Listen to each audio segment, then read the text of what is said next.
Well, we got it.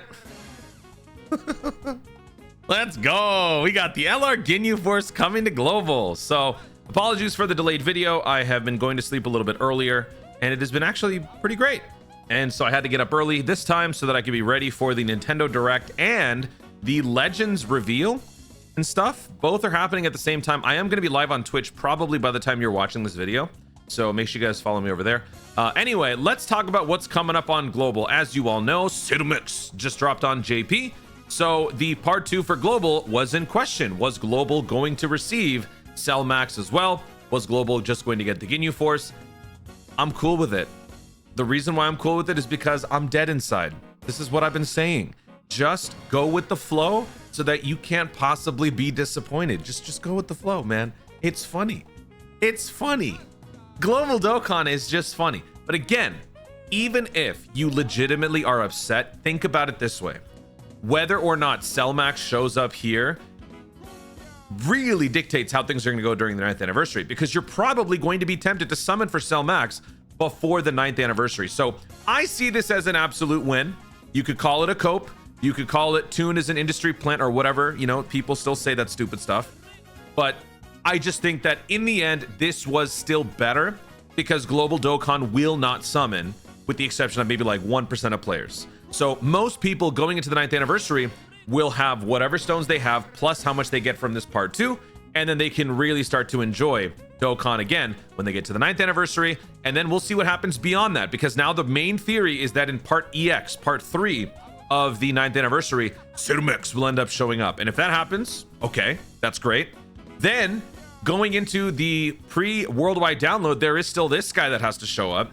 And considering that Ginyu thrives on a special pose leader skill, if you care about that, this would be great. And then of course, the early rumblings of a potential Tournament of Power based Tanabata might also retroactively make this character more valuable, but that would only be possible once we learned what Tanabata is, which only happens during the 9th anniversary. So if you are someone who is thinking, hey, will Puppo actually be good? We won't find out until later on. So there's a lot. It's a better outlook in terms of summoning for global if we wait.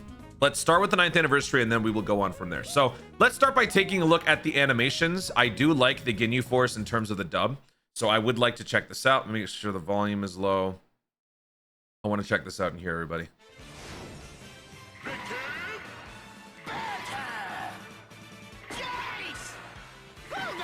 Ew.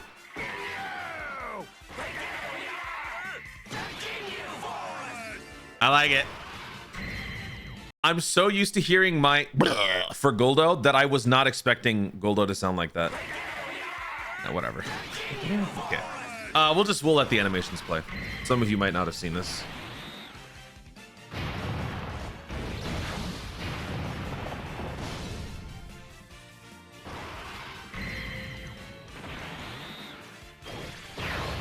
You guys should go back and watch my GINYU Force impression video. I gotta go find that so I can post it for you guys again. I am oddly proud of that. And that was like 4 years ago, before I went through puberty. So my voice actually, I think I did a pretty good job. So you should go watch that. I'm gonna pin that in the comment. No, I'm gonna put it in the description.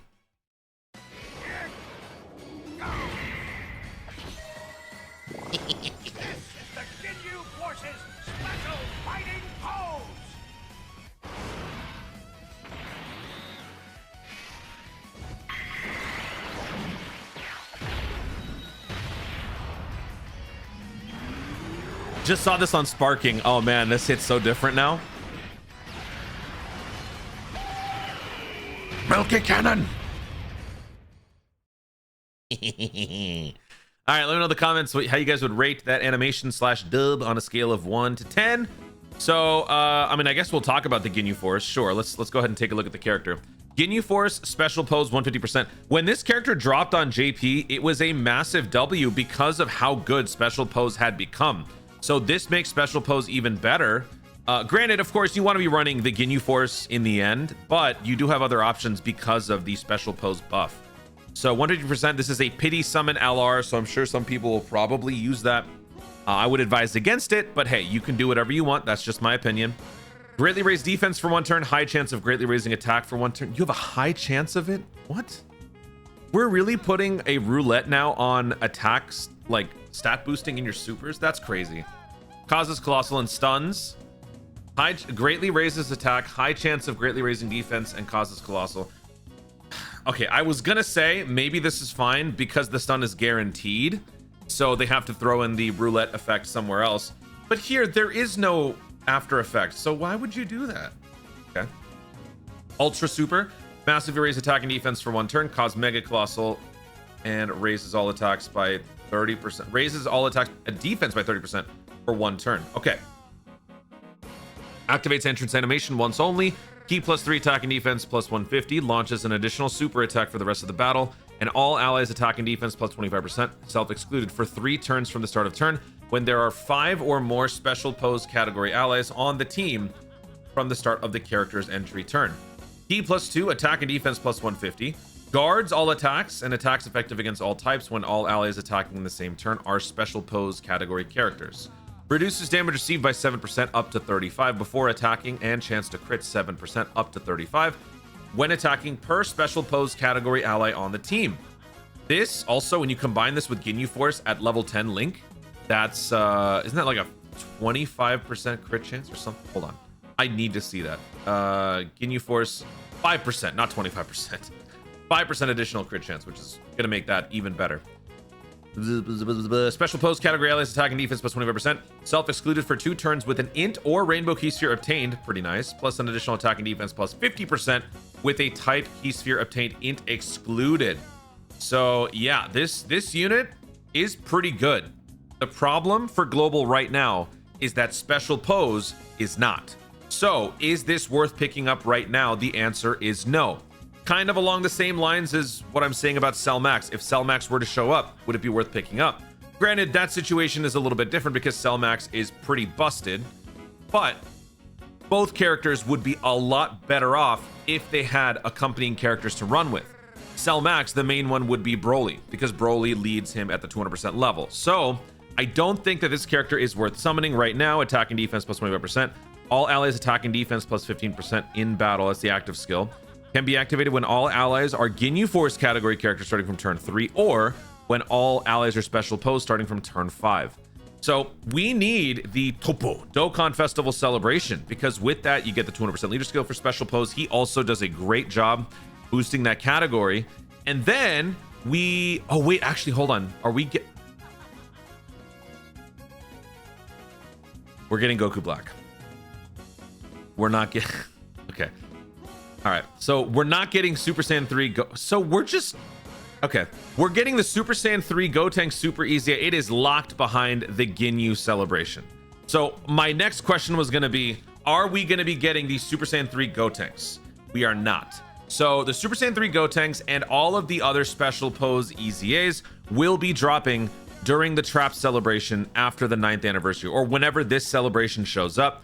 Instead, we are going to be getting the Goku Black Super EZA. So again, hey, roll with the punches. Whatever they do is you're just like, oh shucks, Global Dokkan. Oh, you and your ways. All right, so Goku Black is coming up. Hey, remember when everybody thought that he sucked because someone said that he sucks, and then his EZA, his Super EZA came out, and then like half of y'all went silent? Yeah, don't judge a character until you actually get to see it in action. So you get to see that Goku Black in action, zip it. All right. This guy has nothing to do with special pose, so that's cool. He is good with Goku Black Rose, which a lot of you may not have even summoned for, so that's cool too. So if you do have this guy, he will be good eventually with the physical Goku Black Rose whenever he comes back. So that's nice. Upcoming renewal of the Extreme Z area for the GINYU Force. That's just basically an easy 20 stones, right? Because they bring back all of these stages. So 21 stones. And then I think you get all these missions again, right? I think. So that's cool. We'll take that. Free stones, sure. Resurrection F. So this I am very happy for, because finally I will be able to correct something that I was unable to do, and that is to fully rainbow and awaken every single SR Frieza that Dokkan awakens into a golden Frieza. They are of little consequence. They don't do anything in the grand scheme of things, so most of you shouldn't care. But at least the Dragon Ball story event is getting updated, and with it, a free-to-play Krillin is going to be coming up. So that's key. And more stones ultimately. And then we've got movie edition 2 red zone stages 3 and 4. Starting time for preparation is today. I don't want to look at the details of the event, but we are getting Broly and we are getting Bio Broly. So if you want to look up what the event looks like, you could go to DokkanInfo.com. I actually like to look at the Dokkan Wiki for this one because it looks like it's laid out a lot nicer. So click on this and it will show you exactly what they're doing. I'd rather not know because I want to go into that event completely blind. And we've got a new support memory boost. I don't remember which one it's for, but it's something. I mean, it's another 6 stones. We are getting new quest stage. So 5 through 8 on area 34. Now, by the time we are getting this, JP has already completed a new chapter, a new area. So I don't know how Global is going to catch up in that way. Will we get some of the quest mode integration maybe during the 9th anniversary? Like I said before, which is kind of surprising that people seem to be like not understanding. When it comes to content, Dokkan has been doing a pretty decent job of catching us up. It's the banners that's nonsense. But like the content, they are. I mean, for crying out loud, they have given us Goku Black much faster than anybody expected. And they have given us more, I mean, they've given us all sorts of other events in the order that we weren't expecting. Yeah, Super Saiyan 3 Gotenks should have dropped for all intents and purposes. It's special pose themed for part 2, but all of that stuff that remains will be in the Popo Dokkan Festival. Is there anything else in the news? That's it. Okay, so there you have it. Global players, what are you going to be doing during this celebration? Hopefully not summoning. You can if you want to, once again. But you're going to be getting some stones here and there, and you'll be saving. And we are, what, like a week away from Countdown? No, week and a half away from Countdown. So pretty soon, we are going to be jumping into the 9th anniversary Countdown celebration where the LRUI Goku EZA will take place. Another Red Zone stage will drop, and a couple of other things. So good stuff coming soon. Guys, thank you so much for watching. If you enjoyed the video, be sure to like down below. Let me know in the comments your thoughts on the global news reveals. Are you guys happy that we are not getting Cell Max, or are you guys sad? Were you going to summon for Cell Max before the 9th anniversary? If so, how much would you have spent theoretically if that happened? And let me know how many Dragon Stones you have right now. A quick little Dragon Stone check for the 9th anniversary in the comments down below. Also, be sure to subscribe for more dope content in the future and click the notification bell so that you let each know you want to see more of my stuff. Do it. Thanks again. Stay tuned and remember to Dokkan responsibly.